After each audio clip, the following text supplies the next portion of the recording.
Everyone assumes the alien question is about whether they're out there. Nobody asks the scarier version. What if they're not? What if the silence isn't a mystery to be solved, but an answer we've been refusing to hear?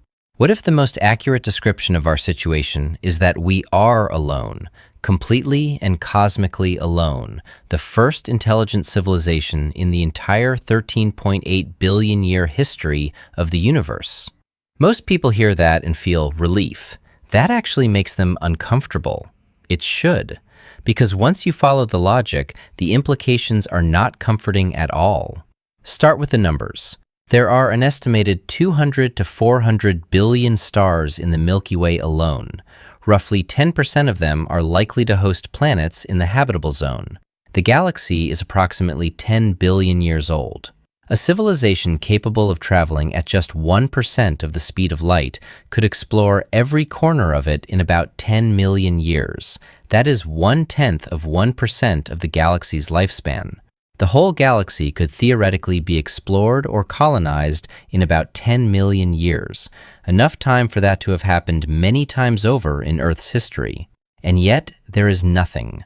No signal, no probe, no artifact, no evidence of any kind that anyone has ever been anywhere other than where they started. In 1950, physicist Enrico Fermi sat down for lunch at Los Alamos and asked a question so simple it became one of the most examined problems in science. Where is everybody? With 100 billion stars in the Milky Way and about 10% of them likely to have a habitable planet, the emergence of intelligent life would have to be extremely improbable for there to be no evidence of extraterrestrial visitation at all. In 1975, astronomer Michael Hart took the question further. He determined that a civilization capable of traveling at 10% of the speed of light could explore and settle the Milky Way in just 650,000 years. Given that there is no evidence that any civilization had reached Earth, it must mean that humanity is alone in the universe.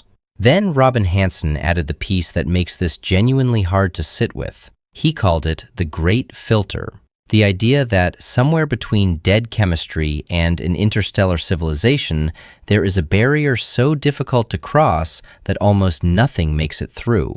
The Great Filter implies there is an inverse correlation between the probability that other life could evolve to the present stage in which humanity is, and the chances of humanity to survive in the future.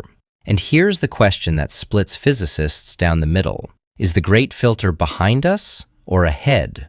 If it's behind us, if the hard part was the jump from chemistry to life, from single cells to complex organisms, from animals to language, then we made it through something almost nothing else survived. We are the exception, the first ones.